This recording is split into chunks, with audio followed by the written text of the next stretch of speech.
São convidados deste 360 Miguel Poiás Maduro, ex-membro do Comitê de Governação da FIFA e adepto do Sporting, Alexandre Mestre, especialista em Direito Desportivo, que foi secretário de Estado de Desporto, e o jornalista António José Teixeira. Muito boa noite aos três. E eu começo por esta questão política, António, e pelo significado da ausência do Presidente da Assembleia da República e pela forma como este, de facto, se tornou também um assunto que diz respeito à política. Bom, este assunto tornou-se político porque, obviamente, o Estado que tem a obrigação de dar prova de que é um Estado de Direito, e um Estado de Direito que assegure a segurança dos cidadãos e assegure que eles podem circular livremente, e assegurar a integridade deles, obviamente que é questionado quando estes comportamentos se vão repetindo. E, perante um caso tão grave, as tomadas de posição, que poderão ter ido até além daquilo que esperaríamos, uma vez que as condições, e isto não é para passar a bola, o Miguel Poiás Maduro e o Alexandre, mas em qualquer caso eu julgo que muitas vezes a mistura entre a política e o futebol não foi propriamente algo muito saudável. Fica bem a todos nós que obviamente teremos as nossas opções clubísticas e gostamos de futebol e vamos aos estádios e acompanhamos o fenómeno, mas nunca devemos confundir os dois planos, e quer-me parecer que em algumas declarações um pouco mais acaloradas nem sempre se fez essa fronteira. E a fronteira não tem que ser exagerada, porque o futebol faz parte da vida, é algo que tem a ver com dimensões que o ser humano tem, que se gosta de divertir, de jogar, de assistir a um bom espetáculo. E desse ponto de vista não é de estranhar que existe a proximidade, não temos que ter vergonha porque existe esse desporto, o futebol, que é um negócio, que é simultaneamente também uma arte. E o que me impressionou em relação a este caso é que este episódio demonstra de algum modo que há algo pouco saudável, ou muito pouco saudável no futebol português, em alguns clubes, no comportamento de adeptos mais radicais, das claques, do modo como as enquadramos ou as não enquadramos, do modo como a lei não se estende por igual a todos os territórios que têm a ver com a nossa presença e a nossa participação. E a ideia de que o futebol é um território à parte que justifica polícia, cães polícias, enquadrar adeptos de futebol para um estádio, que nós olhamos como sendo uma coisa normal, porque já vimos muitas vezes, não é uma coisa normal. E, portanto, é importante que o Estado saiba assumir as suas responsabilidades, e os responsáveis políticos que têm essa responsabilidade, obviamente que devem dar a cara. Nesta altura deram uma cara, mas deram a cara de uma forma muito ambígua. O Presidente da República não disse se vai ou não ao final da Taça de Portugal. Não, eu julgo que ele devia ser claro. Há aqui questões de base que são questões de segurança. É preciso que o Estado assegure que este espetáculo decorra em segurança. E é preciso que as instâncias ou as instituições desportivas também percebam se há condições para a realização deste jogo, se ele faz sentido à luz dos acontecimentos que ocorreram. Eu tenho dúvidas, muito sinceramente, e sobretudo olhando para o Estádio Nacional, que não é propriamente um estádio que tenha características fáceis de controlar do ponto de vista da segurança, mas enfim, a polícia hoje disse que estavam garantidas essas condições. Parece-me que devia haver mais clareza do ponto de vista daquilo que há a fazer, anunciar novas entidades. Não pareceu algo que dê uma resposta muito concreta. Eu julgo que teremos instâncias, entidades, institutos suficientes para dar resposta. É preciso que a Justiça, a Segurança e o Estado olhem para o futebol com normalidade. E olhar para o futebol com normalidade significa assegurar que as regras são cumpridas em toda a extensão. E eu acho que elas não são cumpridas. E acho que a Justiça não é por falta de leis que, por exemplo, não aplica penas que vemos aplicar noutros países. Estou a falar perante dois distintos juristas e dirão se é certo ou não, mas quer-me parecer que aquilo que em Inglaterra se faz com, à hora do jogo, os adeptos que não têm condições de se comportar devidamente vão à esquadra e não vão ao futebol, eu não vi aplicar essa sentença ou essa decisão em Portugal, e se calhar ela será possível. E, portanto, há que ser mais responsável, quer-me parecer, do ponto de vista de quem na Justiça, na Segurança, no Estado, tem a capacidade e o dever de zelar pela boa convivência entre as pessoas.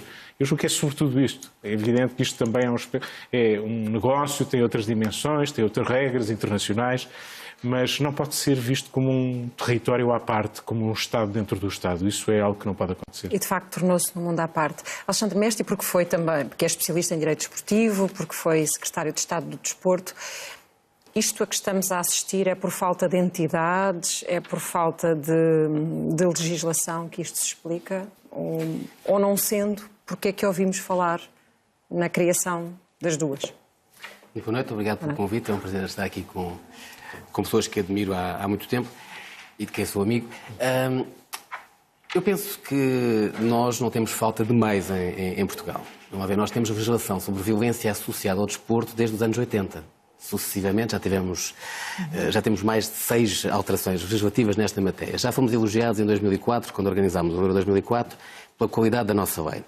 O problema não me parece que esteja na lei. Sempre que alteramos a legislação, acrescentamos coimas, introduzimos tipos de crime. Nós estamos muito à frente da maior parte de outros países do ponto de vista da qualidade da nossa legislação. Não me parece que seja por aí. Acho que o maior problema que nós temos aqui é do ponto de vista da fiscalização, da aplicação dessa mesma legislação. E também do empenho e do conhecimento da própria lei, porque muitas vezes não se conhecem os mecanismos que estão ao alcance da lei.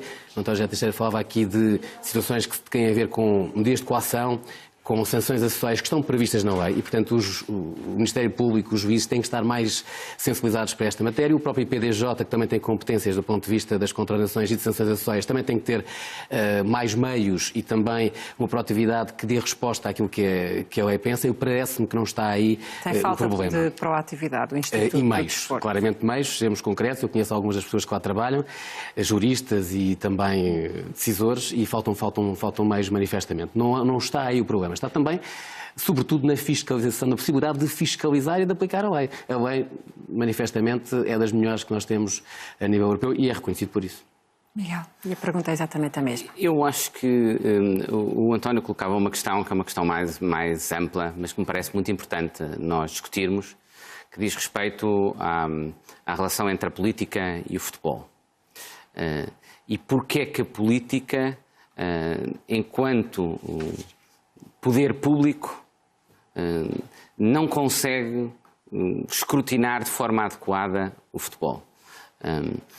Se nós pensarmos, o futebol, há um estudo relativamente recente, de poucos anos, que indica que o futebol, enquanto atividade económica na Europa, corresponde a 3,5% do PIB.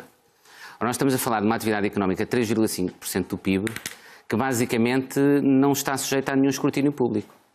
São os próprios organismos de futebol, com forma de autorregulação, enquanto associações de direito suíço, que dominam, que determinam quem é que pode entrar nesse mercado, as regras fundamentais com que esse mercado funciona, até depois os mecanismos de jurisdição.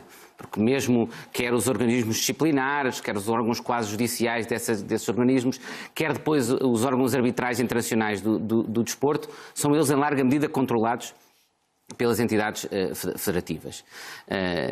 E isso dificulta muito a capacidade de intervir de forma adequada em termos de poder público no futebol. Porque o poder público delegou nessas entidades de direito desportivo. Digamos, reconheceu o seu direito de se autogovernar.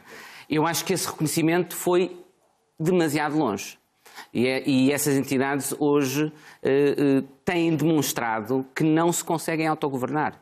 E aquilo que nós estamos a assistir, o que assistimos cá em Portugal, com este caso de violência no desporto, mas que tem outros precedentes em Portugal, nós já tivemos adeptos mortos, já tivemos outras circunstâncias de ameaças, é um sintoma de uma doença muito mais profunda na cultura do futebol. E que tem muitos outros sintomas visíveis neste momento. Nós temos neste momento a decorrer, entre os Estados Unidos da América, a França, Portugal, casos que envolvem lavagem de dinheiro, evasão fiscal, compra de mundiais, corrupção de jogadores, uma variedade enorme de casos que demonstra que o futebol não é capaz de se autogovernar de forma adequada. E há uma grande dificuldade da política, ou melhor, há uma grande dificuldade dos poderes públicos em o supervisionar, que tem muito a ver com essa relação entre a política e o futebol, que curiosamente é contraditória. Porque, por um lado, a própria FIFA, o próprio futebol, tem uma regra, que é o princípio da neutralidade política, que estabelece, que é frequentemente invocado para impedir qualquer forma de escrutínio público. Ainda recentemente aconteceu em Espanha, que os tribunais queriam fiscalizar a integridade das eleições que decorreram para a Federação e houve ameaças de que a Espanha, que isso era considerado uma forma de interferência política na autonomia da Federação e a Espanha podia ser excluída do campeonato público. Ou seja, há penalizações se houver esse atrevimento. Exatamente. E Espanha que também tem o mesmo mecanismo de delegação de poderes que nós temos, não é? Ao mesmo tempo que a FIFA tem no seu Conselho, nos seus órgãos dirigentes, responsáveis governamentais. Aliás, uma das razões pelas quais eu saí foi porque o meu comitê vetou a permanência no Conselho da FIFA do vice-primeiro-ministro da Rússia e eu tive o presidente da FIFA e a secretária-geral a insistir, que aliás era uma interferência enorme na independência do meu comitê, que foi um dos aspectos para mim inaceitável dos meus colegas, para nós admitirmos o vice-primeiro-ministro da Rússia, o que nós não fizemos e acabámos por sair. Portanto, isto mostra esta imensa contradição. E nós, na nossa escala, também temos o mesmo problema. Eu não vejo problema nenhum, eu tive funções políticas, adoro, sou apaixonado por futebol, mas para mim é muito claro, e tenho a certeza para o Alexandre também, quando alguém está na política, não pode estar no futebol. Esses campos têm de ser muito diferentes. Nós temos de ter uma separação clara, porque só dessa forma é que depois a política está em condições de fornecer, em termos de poder público, a capacidade de escrutínio que é necessário sobre esta atividade. Se nós não conseguirmos isso, para mim isto é claro. Infelizmente, eu próprio participei num esforço de tentar reformar o futebol por dentro. Ele não se vai reformar por dentro. Portanto, se nós não conseguirmos externamente fazê-lo...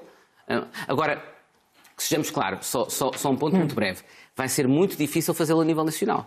Se Portugal tentasse criar, por exemplo, uma entidade independente, escrutinasse... propõe que a solução tem de ser supranacional. Tem de ser supranacional, porque senão o que acontecia era a FIFA e a UEFA excluíam os nossos clubes e a nossa federação das suas competições. Miguel, só vão reconhecer a autoridade se ela for, por exemplo, da União Europeia. Se me permite, eu concordo, mas a nível de Portugal há aqui um acréscimo. Uma vez, como dizia a Ana, que as federações exercem poderes delegados pelo Estado e a Liga também exerce poderes públicos delegados pela Federação de Futebol, o Estado tem aqui uma missão, delega poderes originários seus, mas depois vai fiscalizar. E é por isso que o nosso Estado, na lei, obriga a que as federações tenham regulamentos de prevenção de violência, portanto, o organizador, o promotor, e o Estado vai ver se eles cumprem ou não. E se não cumprir, pode até suspender ou até no limite cancelar essa autoridade pública desportiva que confere às federações.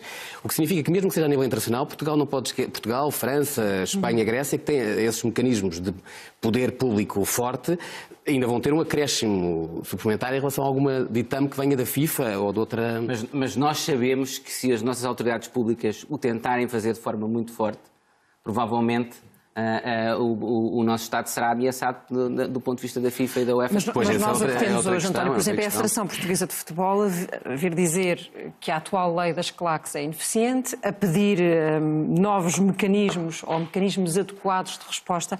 Portanto, nós temos a Federação a pedir ajuda e a declarar-se incapaz de resolver o... Eu acho que estamos com esse fenómeno de alguma impotência e de chamada de atenção dos poderes públicos. Aliás, o Sporting, o próprio presidente do Sporting, que agora vemos nesta situação, ele próprio fez questão, aliás, nestes dias também de o recordar, foi à Assembleia da República, dizendo que era preciso mais atenção a uma série de questões que andavam à volta de futebol e que o perturbavam.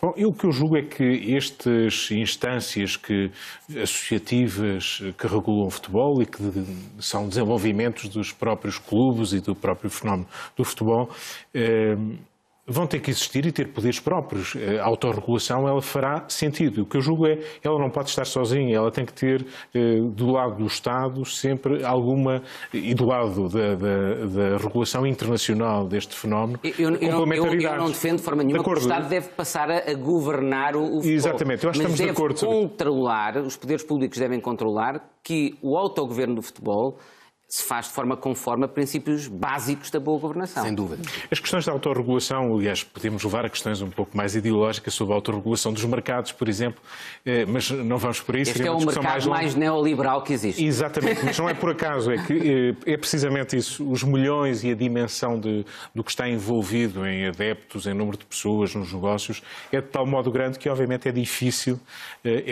que essa autorregulação funcione por si própria, até porque ela depois é um bocadinho feita sobre si própria, isto é, os dirigentes são aqueles que são mais fortes e que os clubes ou as instâncias ou os países ou as federações ou as ligas... É que muitas vezes são eles que aprovam os regulamentos de que são os destinatários. Ou seja, que os tornam mais impotentes para fazerem cumprir as regras. Porque é a lei do mais forte que acaba por sobrepor-se algumas vezes, pelo menos, ao cumprimento da regra. Há um conflito de interesses sistémicos. Exatamente. Quem elabora as regras são as mesmas pessoas que estão sujeitas a elas. E aqueles que fiscalizam essas regras estão depois sujeitos às mesmas pessoas que são objetos de fiscalização. Há pouco neste estúdio o Pedro Norton fazia uma comparação entre aquilo que são as exigências que o Estado põe para um gestor bancário, por exemplo, e ele definia aquilo, creio que eu, como um striptease institucional, porque de facto há um escrutínio grande à entrada que se calhar se justificava também para a questão... Eu defendo o mesmo para o futebol e foi uma das coisas que o meu comitê tentou fazer. Existem soluções a nível Eu acho que há aqui comparado. duas dimensões em que o papel do Estado é determinante e fundamental e urgente que tenha outro tipo de concretização. Um é o da segurança e o outro tem a ver com a transparência financeira e com o controle dos fluxos de dinheiros, o modo como alimentam e como escapam muitas vezes àquilo que seria normal. E estas duas dimensões são dimensões críticas neste Há uma terceira, António, se me permite, que eu acho que é um problema que nós temos de resolver, que está na base de boa parte dos problemas de governação do futebol, que é uma concentração de poder excessiva, desde logo nos presidentes. Se nós pensarmos nisso, na FIFA, eu penso que o Avalanche teve 24 anos no poder, o Blatter teve 15 e só saiu porque as autoridades judiciais americanas foram buscar... E antes como secretário-geral, e já estava sob investigação e foi reeleito por larga maioria. Em Portugal temos Pinto da Costa, que está há mais de 40 anos, quer dizer, o feliz Filipe Vieira já vai em 15 ou 17 anos. E o Bruno de Carvalho, se calhar, não vai ficar essa. E espero bem para o meu clube que não fique, mas só porque foi demasiado explícito, digamos, na forma como. Eu acho que tem que ser autorregulação. Nas federações há limitação de mandatos, mas precisamente porque o Estado exerce essa delegação, pode exigir que elas tenham limitação de mandatos. Mas eu, por exemplo, uma das coisas que eu vou claramente defender no Sporting é que eu acho que aquilo que se passou no Sporting demonstra a importância de mudar o modelo de governo dos clubes. E uma das coisas é, por exemplo, limitação de mandatos. Eu queria falar sobre as coimas, mas António, só para concluir... Não, essas duas parecem as mais críticas, obviamente que esta chega da questão da longevidade dos mandatos é contraditória com o interesse em tornar esta atividade que... Envergonha qualquer ditador. Exatamente. E é feita de uma forma, enfim, se transpuséssemos esta situação para a política, de uma forma que criticaríamos absolutamente que fosse possível, e dirão sempre, bom, mas houve eleições, Assembleias Gerais, votações, candidatos, com alguma concorrência. Bom, mas o sistema está montado de tal maneira para, no fundo, perpetuar quem está no poder. E há, sobretudo, um grande receio, porque isso depois tem a ver com a dimensão, estamos a falar, sobretudo, do peso dos grandes clubes, das grandes competições, são aí que se verifica este fenómeno com esta estabilidade doentia, muitas vezes. Obviamente, nos pequenos clubes nós não vemos isso, eles são muito mais instáveis, porque têm mais dificuldade em ganhar campeonatos e manter-se à tona d'água. Mas começam a ter outro tipo de problemas, que é serem adquiridos, por exemplo... É o começo, muitas vezes. Por interesses económicos muito pouco transparentes. Mas por isso é que aquele exemplo que foi dito aqui anteriormente, segundo percebi, de que tem que haver um controle, um filtro sobre quem pode ser dirigente.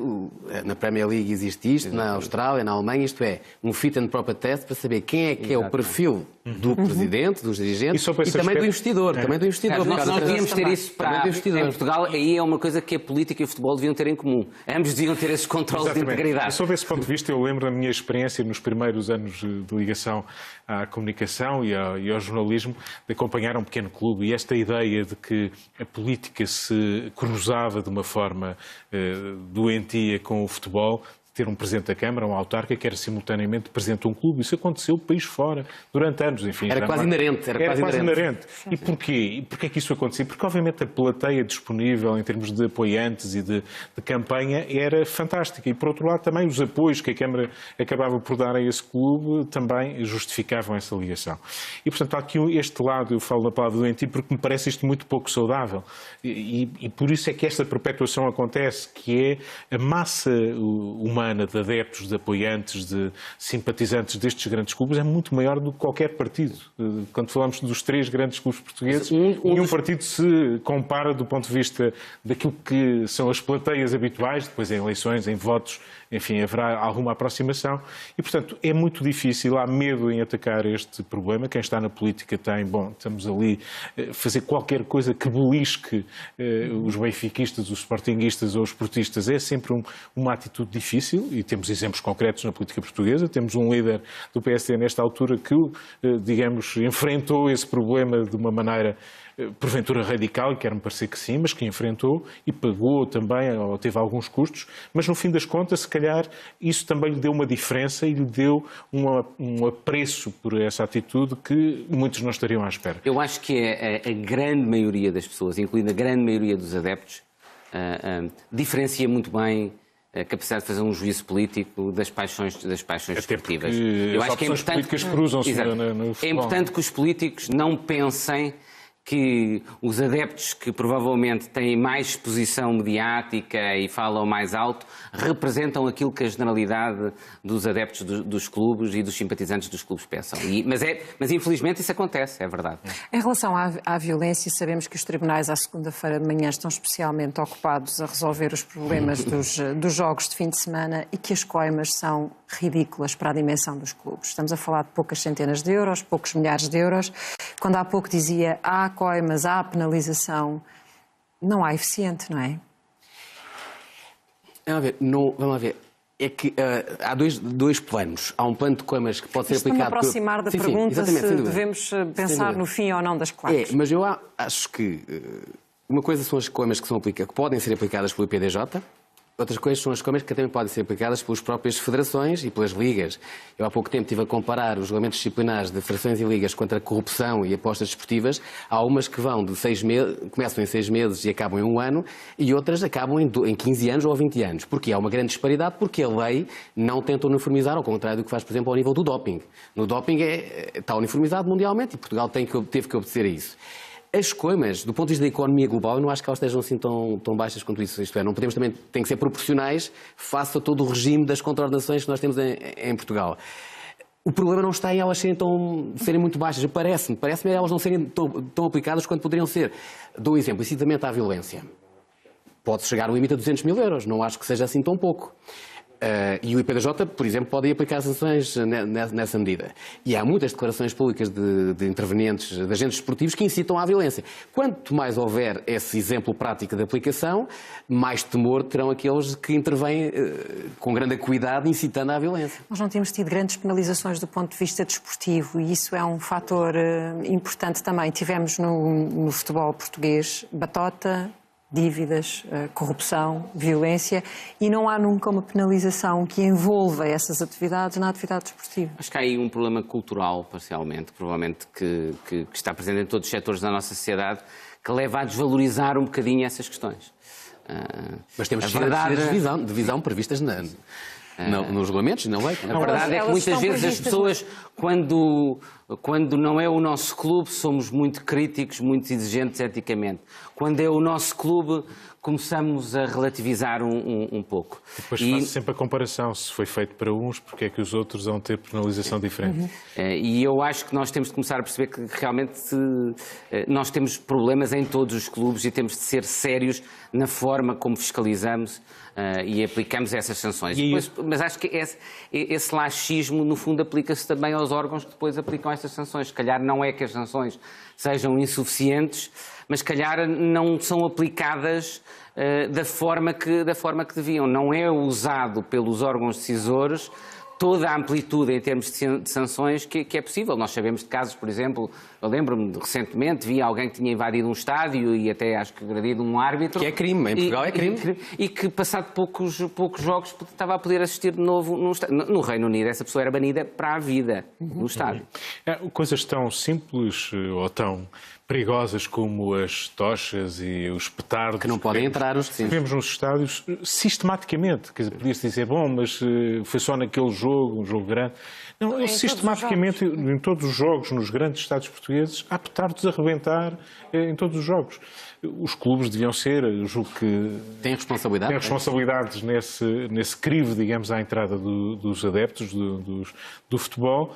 Há algum crivo, nós somos testemunhas de que ele aparenta funcionar, mas sistematicamente verificamos que petardos rebentam ao lado de pessoas, de crianças, de pessoas mais velhas, de adultos, de quem quer que seja, repetidamente. É inadmissível que isto continue a acontecer, sabendo que isto não pode acontecer. Começa no último Sporting Benfica sobre o guarda-redes do Sporting pelos próprios adeptos do Sporting, que aliás já foi um indício. Aliás, eram sinais que deviam deixar alguma preocupação em quem acompanha. Mas, António, desculpa interromper, há montante uma questão, porque a polícia nas revistas, ou os stewards, os assistentes de recinto desportivo, também estamos à frente no ponto de vista da legislação nesse aspecto. Temos segurança privada para a violência.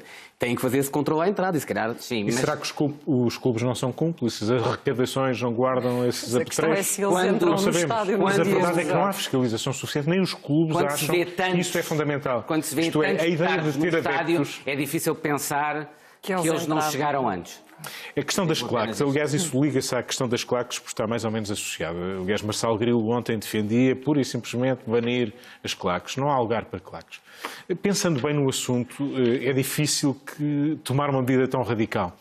Desde logo porque os clubes, domingo após domingo, fim de semana após fim de semana, vão país fora jogar os sítios mais diversos e levam com eles adeptos que todas as semanas os acompanham. Muitos deles fazem parte de associações que têm o seu clube no centro das atenções. Agora, estas claques que têm já regulamentações e devem ser legalizadas, nem todas o são, e isso acontece, por vistos, com normalidade, umas são, outras não são. Toda a gente sabe, discute isso, denuncia isso, mas continua igual. E é por isso que aqui nestes casos o Estado não pode fazer vista grossa, mesmo que a primeira competência não seja dele para atuar. Começa nos clubes, os clubes são desleixados porque lhes interessam os aplausos, os incentivos dos adeptos não fazem nada. É importante ter umas bandeiras e ter gente agitada e que faça barulho, que cante os cânticos do clube. Mas isso tem que ser feito de outra maneira. Eu acho que deve haver claques, mas elas têm que ser controladas. E a ideia que nos rendemos, que é preciso que existe um grupo de pessoas que se comportam como animais selvagens, que têm que ser enjaulados nos estádios, conduzidos antes e depois por um corpo policial que os leve numa distância até digamos, aos seus transportes, com cães, com aparato de guerra. Isto é uma coisa impensável. O grande problema disto é que isto já se tornou normal. Nós já, na nossa cabeça, normalizamos esta ideia. Que isto tem que ser assim, porque eles são perigosos. Eles têm que ir para o estádio, eles são adeptos do clube, obviamente têm que ir, apoiam o clube, têm as bandeiras. Isto não é normal. Estamos a falar de um jogo que é muito mais do que isso, e o jogo para a natureza humana tem uma importância enorme.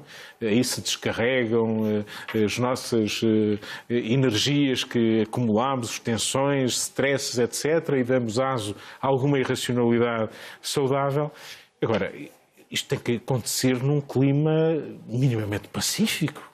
Um clima de guerra que se instala em muitos Estados, não é um fenómeno português, é um fenómeno, obviamente, internacional. A ideia que o Presidente do clube leva a arma, não é, para entrar no retângulo de jogo, para ameaçar quem quer que seja.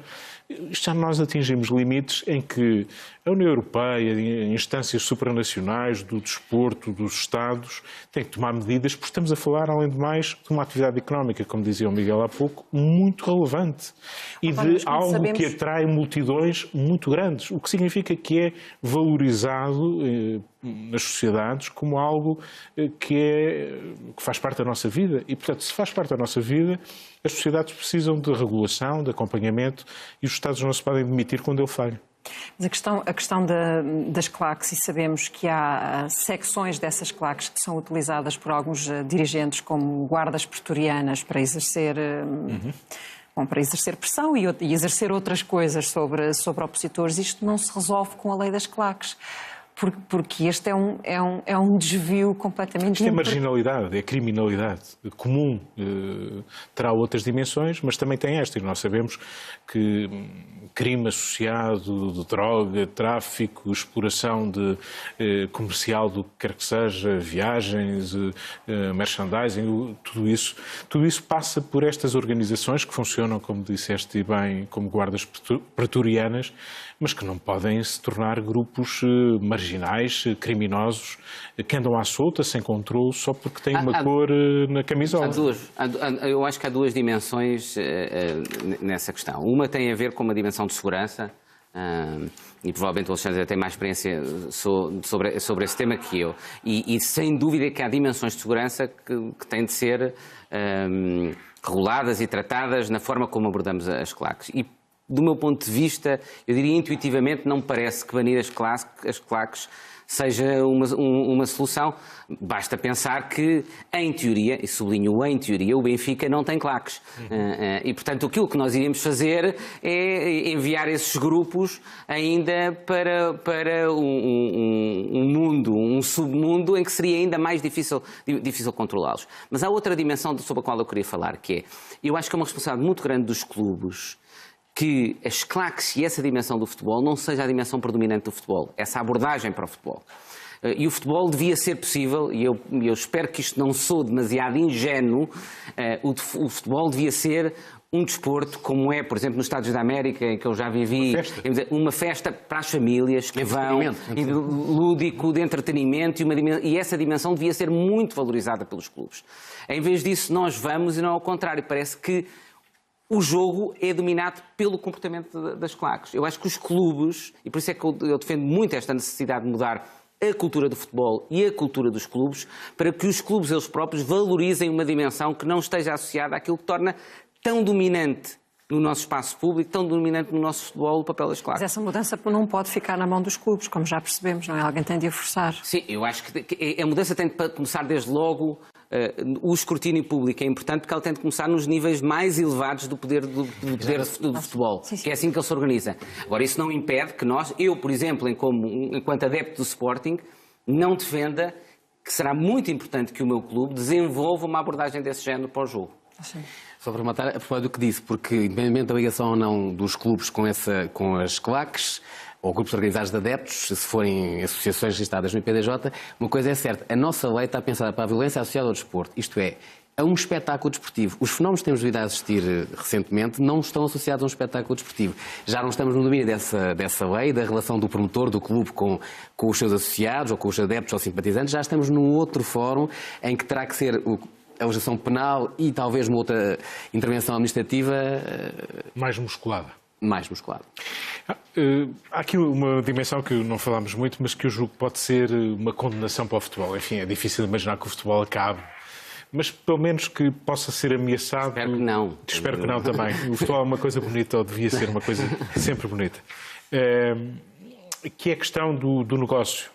Não há negócio desta dimensão que suporte números que alimentam as grandes vedetas, os grandes eventos desportivos, se não houver credibilidade, se não houver tranquilidade. Se isto não for, como nos Estados Unidos, que também é um grande negócio, algo em que os filhos, os netos, os avós, os pais, homens e mulheres, possam estar em paz. Nós construímos estádios fantásticos por causa do euro, alguns, enfim, porventura mais do que sem dúvida, ser necessários, embora também foi com eles que nós ganhámos o euro, mas essa é outra questão agora. E esses estádios que são confortáveis, que permitem assistir de uma forma cómoda, ao contrário do que acontecia há muitos anos, enfim, já não há quase memória disso. Mas estes estádios que têm condições ótimas, somos campeões europeus, temos grandes jogadores, temos espetáculos que são interessantes, obviamente para quem gosta, mas de seguir, que possam ser manchados desta forma. E eu julgo que para um negócio onde é preciso haver marcas, patrocínios, um sem número de empresas envolvidas, como já assistimos agora nestes dias no Sporting, elas não podem associar-se a algo que se torna marginal, perigoso, que nos leva a desconfiar das práticas associadas. E, mas portanto, um dos problemas a credibilidade do futebol é fundamental. É que, no fundo, ele teve uma evolução em termos económicos e financeiros enorme, brutal. Só os direitos televisivos num campeonato do mundo, estamos a falar de 5 mil milhões, só os direitos televisivos dessa competição, sem a correspondente evolução ao nível dos seus modelos de organização, dos seus modelos de governo e da capacitação dos seus atores. Eles, no fundo, continuam a funcionar como aquele clube de província de que o António falava antes, mas agora lidando com milhares de milhões de euros. Essa é a grande dificuldade. Outra governança, não é? E ética. Eu, em 2012, fiz parte de um governo que instituiu um Plano Nacional de Ética no Desporto, na lógica pedagógica e positiva. Não é só combater um fenómeno negativo, um flagelo, mas já também preveniu nos pais e tudo mais. Temos muitas coisas montantes a fazer também. Mas então, o incitamento à violência e à forma como ele é feito no espaço público, nomeadamente nos debates televisivos, e isso tem sido um dos pontos. Não neste. Não neste,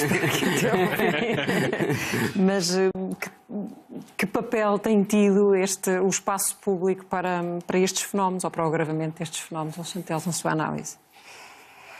Pode não ser muito politicamente correto dizer isto, mas eu acho que se exponencia e se dá muita voz a quem não está no desporto como deveria estar. Acho que todos nós temos responsabilidade quando potenciamos o eco do incitamento à violência, mas mais do que isto, ou a par disso, há que sancionar. E eu acho que aí os clubes, as federações, no seu todo, não é só no futebol, têm que ser mais efetivos no enforcement da legislação e da regulamentação que já existe. Mas não podemos dar muito eco a quem fomenta a violência. Eu acho que a natureza do nosso espaço público tem vindo a mudar e nem sempre para melhor. E um dos aspectos em que isso tem vindo a piorar e que se manifesta muito no futebol é que a linguagem é uma linguagem cada vez mais agressiva, cada vez mais violenta. Não é apenas no futebol, mas no futebol isso é particularmente exacerbado.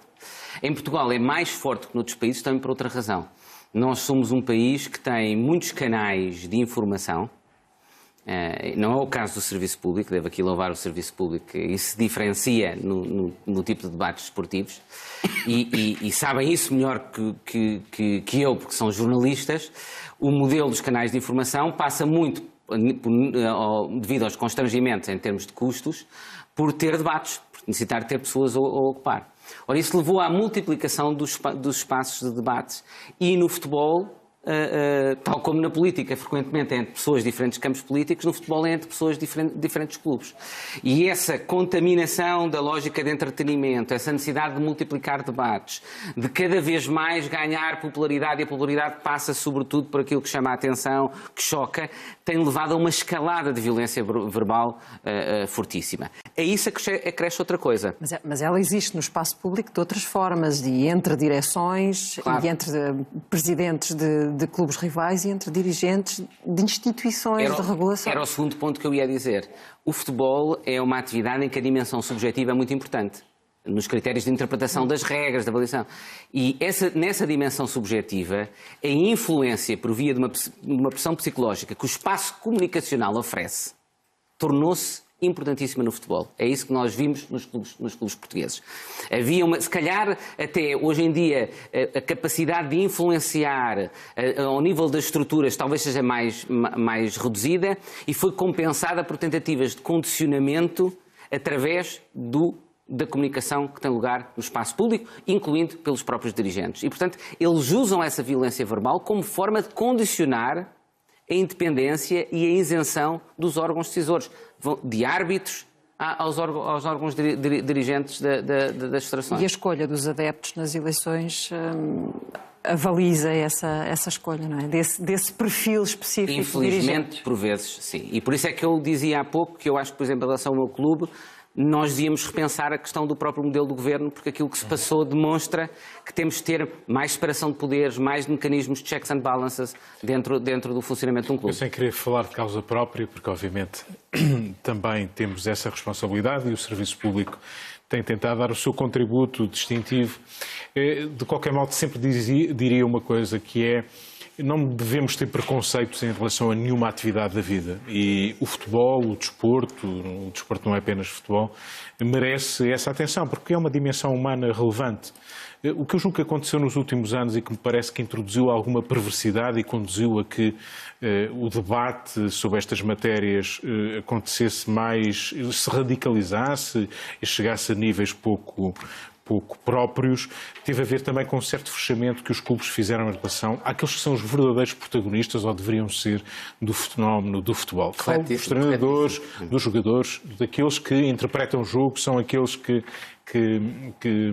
são, digamos, os heróis deste fenómeno. E, de facto, eles estão trancados, só com regras muito estritas que os clubes condicionam com algum receio de alguma declaração mais inusitada. E isso acho que é prejudicial ao próprio futebol, porque os protagonistas do jogo, estamos a falar de um jogo, praticamente desapareceram, mais em Portugal do que noutros países. Em Itália, os jogadores falam no intervalo dos jogos.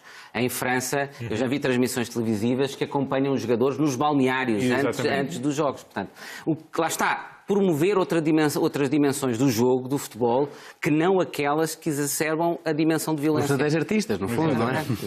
Neste caso mesmo, verdadeiros.